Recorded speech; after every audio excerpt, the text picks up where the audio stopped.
પગારની અનિયમિતતા મુદ્દે NHM કર્મચારીઓને વડોદરા મહાનગરપાલિકા ખાતે રજૂઆત. છેલ્લા 6 થી 7 મહિનાથી પગારની અનિયમિતતા અને વિલંબના મુદ્દે નેશનલ હેલ્થ મિશનના કર્મચારીઓનો મોરચો વડોદરા મહાનગરપાલિકા ખાતે પહોંચ્યો હતો.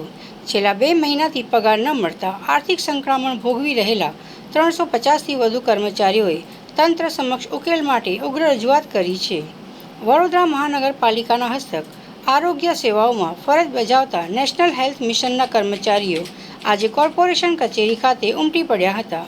કર્મચારીઓના આક્ષેપ અનુસાર રાજ્ય કક્ષાએથી ગ્રાન્ટની અનિયમિતતા અને નવી HRMS પોર્ટલ પદ્ધતિને કારણે છેલ્લા 2 મહિનાથી પગાર હજુ સુધી ચૂકવાયો નથી.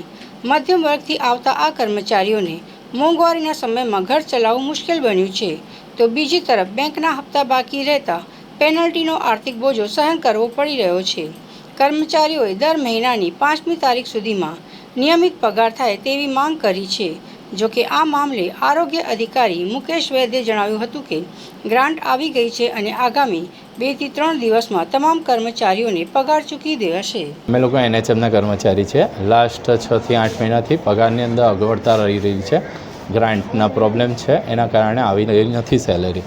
તો એ સોલ્યુશન આવે તો હવે એવું અમને નોલેજ છે કે કમિશનર સાહેબ, કલેક્ટર સાહેબ ઉપરના અધિકારી સુધી રજૂઆત પહોંચતી કરે એટલે અમે એક આવેદનપત્ર આપવા આવ્યા છે કે ભાઈ આ પ્રોબ્લેમ હવે આગળ ફ્યુચર ના થઈ રહે.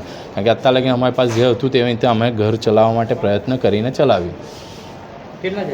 અમે ઓછામાં ઓછા ઓલ ઓવર ગુજરાતમાં 1.5 લાખની આસપાસ કર્મચારીઓ છે અને વડોદરા કોર્પોરેશનમાં 450થી ઉપર.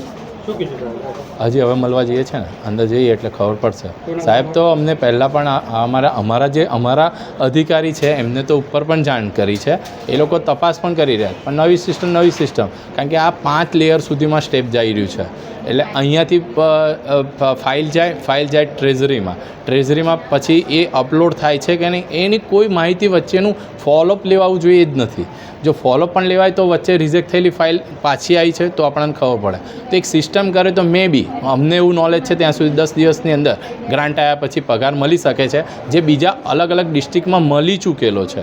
ઘણા ડિસ્ટ્રિક્ટમાં 8 તારીખે પગાર આવ્યો એટલે ગ્રાન્ટ આવી તો 14 તારીખથી 16 તારીખમાં એમને પગાર પડી ગયો છે.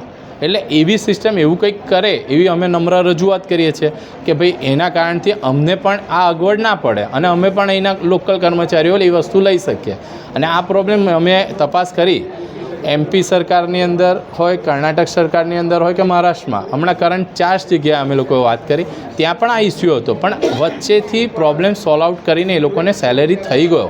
પણ આજે અહીંયા તો કોઈ સોલ્યુશન જ દેખાતું નથી. તો પ્લીઝ મીડિયા થકી અમે એક માહિતી સરકાર સુધી પહોંચાડીએ છીએ કે જેથી કરીને અમારો આ પ્રોબ્લેમ સોલ્વ થાય.